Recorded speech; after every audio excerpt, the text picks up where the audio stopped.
O programa a seguir é uma produção independente. Seu conteúdo é de total responsabilidade de seus idealizadores.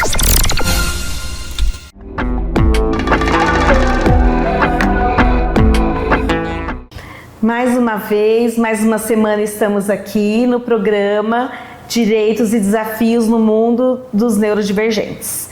E hoje nós estamos recebendo a Fernanda, que é uma psicóloga, que tem muito a acrescentar, muito a falar pra gente nessa área dos neurodivergentes. Então, muito obrigada, Fernanda, por você ter vindo, obrigada por aceitar nosso convite. Eu gostaria que você se apresentasse. Eu que agradeço pelo convite. Acrescentar é sempre importante por a gente ter conhecimento e conseguir passar adiante. Conhecimento a gente precisa passar adiante. Meu nome é Fernanda, sou psicóloga, analista do comportamento. Estou aqui lisonjeada pelo convite para poder passar um pouquinho do que a gente tem de bagagem para poder ajudar as crianças e as famílias na parte do neurodesenvolvimento. Bom, então, como vocês já sabem, a gente tem algumas perguntas que nós recebemos pelo Instagram e nós vamos fazer essas perguntas para a Fernanda para ela nos ajudar em algumas questões do comportamento das crianças atípicas, que todo mundo tem alguma dificuldade, né, gente? A criança faz lá o tratamento, faz as terapias, mas os pais em casa ficam um pouco perdidos. Então, vamos aproveitar e pegar as dicas do conhecimento aqui da Fernanda. Bom, Fernanda, então uma das questões meu filho entrou em crise no supermercado. Fui no mercado e teve uma crise lá. O que fazer e por que será que ele tem essa crise lá? Então, cada criança ela é única, né? Ela não tem assim a gente não consegue dizer que é uma causa específica, porque cada criança vai reagir de uma forma, mas geralmente para uma criança atípica, uma criança que está dentro do transtorno, tudo é estímulo, né? Então é estímulo de pessoas, é estímulo de visual, é estímulo auditivo e muitas vezes a criança entra em crise por não conseguir dar conta de tantos estímulos no local.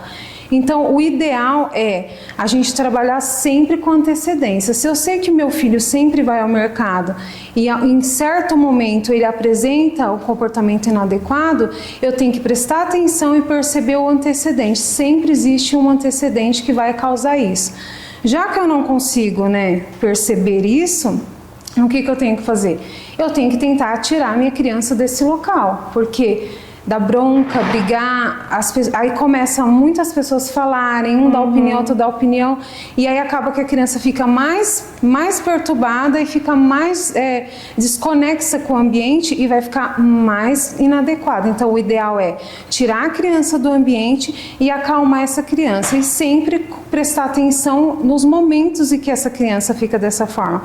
O porquê que ela fica assim? Porque sempre vai existir um antecedente. Sim, e é difícil às vezes para os pais, né? Mas então no momento ali que está em crise, melhor tirar daquele local e depois ir aprendendo com calma o que fez desencadear. Mais uma situação de emergência, né? De emergência. Vamos tirar, acolher, tirar daquele local. Sim, e uma outra questão que nos fizeram meu filho bate a cabeça quando ele está com raiva, quando ele é contrariado. O que eu posso fazer? A resposta sempre vai ter um antecedente, né? A criança ela não consegue se comunicar muitas vezes, ou falar que está sentindo uma dor, ou que está com fome, ou que tem muito barulho, ou que está se sentindo desconfortável até mesmo com uma roupa que ela use. O que eu tenho que fazer? Se eu não consigo perceber o antecedente, é sempre colocar um apoio, proteger a criança para que ela não se machuque e nunca reforçar, nunca ficar conversando com a criança. Não faça isso, isso não pode, você vai se machucar. Isso, as mães e as pessoas fazem isso para proteger a criança, mas de certa forma, fazendo isso, a criança automaticamente sente como um reforço. Você reforçou, a criança provavelmente, a probabilidade de ela emitir esse comportamento várias vezes é muito grande. Então é sempre apoiar, cuidar para que ela não se machuque e tentar perceber um antecedente e nunca reforçar o comportamento. É igual, é como se fosse, né, na birra, né? Então, se a criança faz birra e ganha o que ela quer, ela vai sempre fazer. É o mesmo caso, né? Se ela bate a cabeça e você fica falando, ele vai bater de novo. Bom, como lidar com a dificuldade das crianças que têm pouca comunicação verbal e também pouco contato visual? Como que a gente vai lidar com isso? Então, nesse caso, as crianças que ela tem pouca comunicação e pouco contato visual, é necessário que tenham um tratamento adequado, que são as terapias, para que ela aprenda isso. Para a criança aprender e entender, mesmo sem verbalizar, elas precisam olhar. Se nós não olhamos para as pessoas, nós não conseguimos aprender. Então, isso assim, a criança precisa primeiro aprender a olhar para poder verbalizar ou se comunicar, porque muitas vezes elas não se comunicam verbalmente, mas elas se comunicam gestual, né? Com olhar, com expressões, e isso é uma forma de comunicação também. Pelo que eu vejo dos pacientes que já estão em terapia, parece que a primeira coisa que vocês trabalham, uma das primeiras coisas é o contato visual, né? Porque tudo depende do contato, né? Como você disse, eles vão imitar, eles têm que observar para imitar. Então, eu já estou até aprendendo algumas diquinhas e eu fico fazendo para a criança, pego o brinquedinho, põe aqui perto de mim, para ele olhar para mim, para eu conseguir um contato, né? Então, eu vejo que realmente vocês trabalham mais isso. Mas não, em primeiro lugar, né? Outra coisa é uma questão assim, estamos na festinha, todas as crianças estão rindo, brincando e de repente meu filho começa a chorar. O que eu devo fazer? Então, o autista, ele é muito literal, ele não entende algumas situações. Às vezes você vai rir de alguma situação e para ele aquilo não tem graça, porque é algo que para ele não existe existe o sentido literal. Então eles não entendem assim, pode ser, talvez, agora é hora de rir, porque naquele momento não é hora de rir, é hora de bater palmas e cantar parabéns, não é motivo de rir. Por que você está rindo? E aí isso fica persecutório, ele pode entender que você está rindo dele e ele não entende aquela situação onde que fica totalmente fora do contexto, todos rindo menos ele, então se todos estão rindo menos eu, eles estão rindo de mim. E aí isso causa constrangimento e vergonha, onde que eles ficam fora do contexto. Entendi, aí eles vão manifestar de alguma forma, que pode ser o choro. É uma comunicação. Isso, ou até agressividade, né? Ou agressividade vai também. Sair querendo bater nas pessoas, Então, a gente não pensa isso, hein, gente? Vamos pegar essas orientações da Fernanda aqui com a gente, porque é muito importante. E isso tudo vai fazer com que a gente aprenda a lidar com essas crianças no meio social, porque dentro de casa é uma coisa, né? Sim. Quando sai aí para os ambientes mais sociais, que aí a gente tem mais dificuldade, né? E agora uma outra questão, o meu filho foge ou não para nos ambientes externos, como restaurantes, lanchonetes. O que fazer? É muito importante essa questão do fugir, né? Sim. É comum a criança que é autista, não são todas, mas é comum a criança que é autista, ela não conseguir permanecer no espaço. A mesma questão do supermercado. São muitos estímulos, são muitas pessoas falando, tem a música, tem o bater no prato, tem o comer, tem muito estímulo sensorial, visual, que faz com que a criança não consiga se adequar. Se ele tiver alguma hiperatividade, provavelmente ele vai ficar correndo nesses ambientes e tentando sair dali porque ele quer sair daquela situação. Então, provavelmente ele não vai ficar sentado e quieto. Entendi. Bom, Fernanda, a gente vai dar um intervalinho, pessoal, chegamos na hora do intervalo, daqui a pouco nós voltaremos com mais questões, mais orientações da psicóloga Fernanda.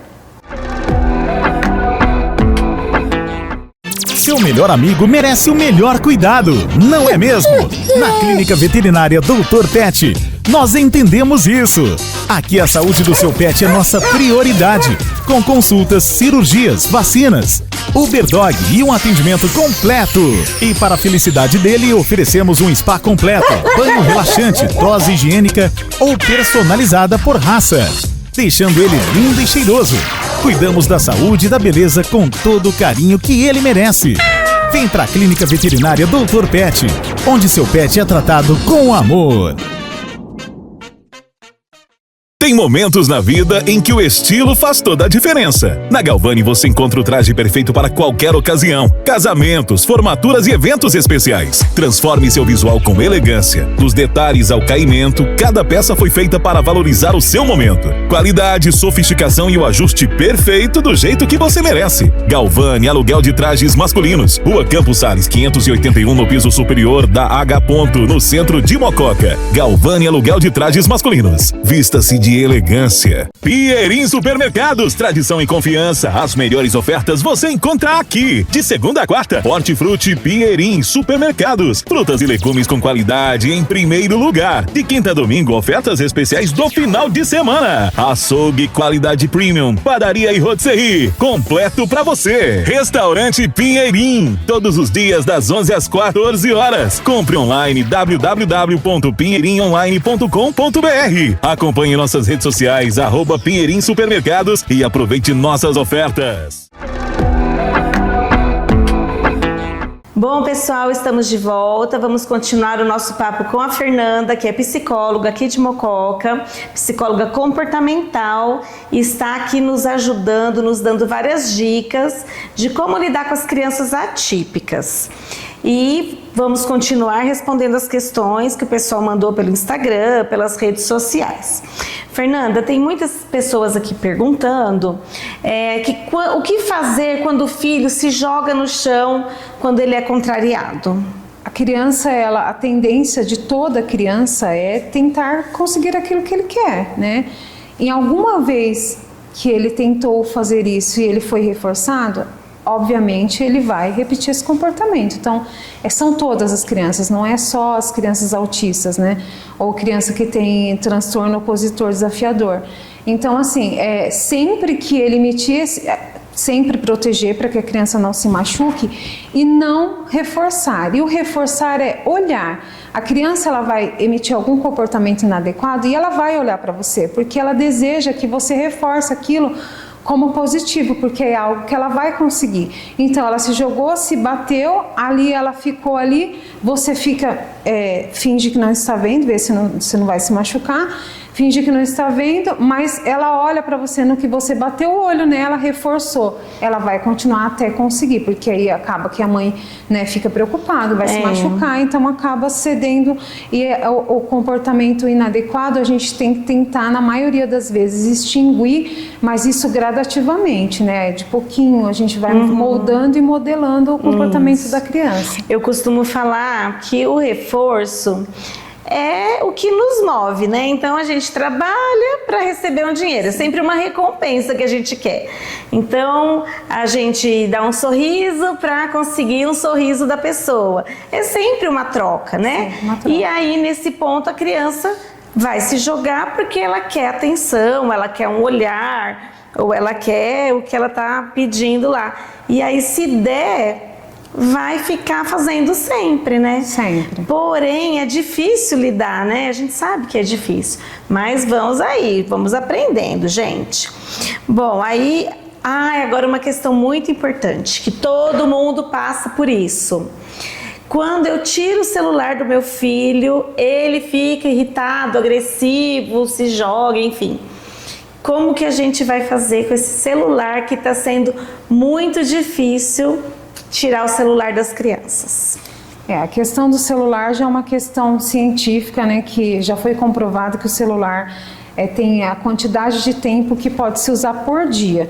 Quanto menor a criança, na verdade não é nem indicado para criança, mas já que usa, precisa ir diminuindo aos poucos, né, essa quantidade de uso de tela, e toda vez que eu tirar, eu tenho que deslocar ele, dar um foco para ele, mudar o foco para outra situação. Então eu sei que a criança gosta muito de alguma coisa, de algum tipo de brinquedo, então eu tirei o celular, eu não posso devolver, mesmo que ele chore, que ele grite, é a mesma coisa de se bater e se jogar no chão. Eu tiro o celular e eu não fico conversando. A criança, não adianta a gente ficar conversando, falando, porque eles não compreendem. E esse falar e falar e falar, eles não estão escutando, eles estão conseguindo atenção. E aí chega uma hora que você acaba devolvendo. Então é permanecer, não devolver e ir tirando aos poucos. A gente não tira tudo de uma vez, vai tirando de pouquinho em pouquinho, até que vai ocupando esse espaço. Esse espaço da tela precisa ser ocupado por outras atividades. E aí a gente precisa estar disposta com esse tempo para poder fazer de uma forma geral, né, em todos os ambientes, em todos os lugares, não entregar quando ele pede. A gente sabe, de acordo com a ciência, né, que as telas, especialmente o celular, o tablet, o computador, o notebook, elas afetam muito o desenvolvimento neurológico. Então, o desenvolvimento do cérebro é prejudicado pelo uso excessivo das telas. Então, são mecanismos que já são bem conhecidos e eu não vou me alongar aqui, mas assim, a gente tem que tentar diminuir o máximo que é possível. É claro que não dá para tirar de uma vez, como a Fernanda disse, a gente vai ter que ir reduzindo. E quando você tira a tela, a gente tem que fazer outra coisa. Então vai ter que brincar um pouco, vai ter que dar uma atenção, desenhar, ou levar para brincar no quintal. Então tem que pensar bem na hora de tirar, porque se tira, dá o celular de novo e tira e dá, vai ficar sempre reforçando esse comportamento, né? Isso. Então a gente tem que analisar bem. Se seu filho faz alguma terapia, já conversa com a terapeuta, pede um auxílio para a gente não criar mais problemas, né? E mais uma vez, isso não é só com crianças neurodivergentes, né? As crianças típicas também têm essa dificuldade e hoje em dia a gente está muito... As crianças estão muito viciadas nas telas, então é bem complicado, né? Bom, então aqui mais uma questão. O que a gente pode fazer com as crianças que em lugares barulhentos, que tem sons altos, elas começam a gritar? O que a gente pode fazer para ajudar essa criança? Normalmente a família já sabe que a criança tem sensibilidade auditiva. Quando a criança tem sensibilidade auditiva, o ideal é a gente dar o abafador para a criança, acostumar ela a usar o abafador, até que ela se acostume com os barulhos e os ambientes externos, que para muitos, até na fase adulta, é muito difícil. Por isso que hoje temos muitos adultos com diagnóstico tardio que não faz socialização por conta dos barulhos externos.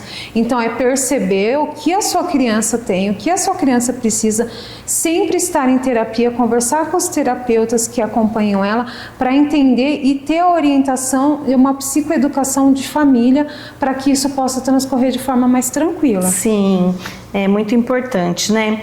E a criança que não sabe esperar, tá? Não sabe esperar a vez, não sabe esperar na fila, o que a gente pode ajudar essa criança que ainda não aprendeu a esperar a vez? A questão da frustração existe em todas as crianças, não é só as autistas. Todas as crianças têm essa questão de imediatismo, mesmo por conta das telas, de tudo ser tão rápido. O cérebro das crianças estão começando a ficar tão acelerado, não só das crianças, de todas as pessoas. Todos nós, Para ouvir um áudio, você aumenta a velocidade. Para ver um vídeo, tem que ser muito rápido. Então, o nosso cérebro está se acostumando com o imediatismo. Tudo muito rápido, muito rápido. Então, a criança não consegue esperar. Isso a gente faz em terapia, o ensino para a criança trabalhar a frustração no tempo de espera. E a criança fica muito nervosa, muito brava inicialmente, a ponto de agredir o terapeuta mesmo por não conseguir se conter, e não é autista, né? Uhum. E isso a gente vai fazendo gradativamente. Aos poucos você vai colocando tempo, nem que você tenha que colocar tempo, agora você vai usar. Quando apitar o reloginho, você vai parar, e isso você vai fazendo aos poucos e vai mostrando para ela que tudo tem tempo e limite. Não, agora não pode, Agora não vai fazer, nós vamos fazer outra atividade. A mesma coisa em dividir os brinquedos, né? Dividir os brinquedos. Também tem muita criança que não consegue, não quer dividir os brinquedos. Então, como que nós vamos fazer? Também é um treinamento, né? É um treinamento, tudo é treinamento. Bom, gente, então estamos terminando o nosso tempo. Eu quero agradecer a Fernanda pela participação e eu queria que você falasse do seu trabalho, fizesse as considerações finais. Eu agradeço muito a oportunidade de estar aqui. Nós falamos assim, nem um terço daquilo que é ensinado, do que nós trabalhamos no dia a dia com todas as crianças, tanto típicas quanto atípicas. E falar que eu estou aqui, né, estou atendendo todos os dias, trabalho integral com todos os tipos de criança, adolescente até adulto, mas o foco é mais o desenvolvimento infantil. E o que precisar, estou aqui, vou deixar o meu contato, o meu Instagram também, o telefone, para quem quiser entrar em contato, para a gente dar esse apoio que é necessário. Pode falar seu Instagram então pra gente. O meu é Fernanda Ferreira, psicóloga Fernanda Ferreira, e o telefone é 199-7817-5476. Pois é, gente, então vamos ficar atentos aos comportamentos, vamos procurar ajuda. Quem já tem algum diagnóstico, procurar as terapias, não podemos deixar passar. As terapeutas são muito importantes para a gente. Muito obrigada mais uma vez e até o próximo programa.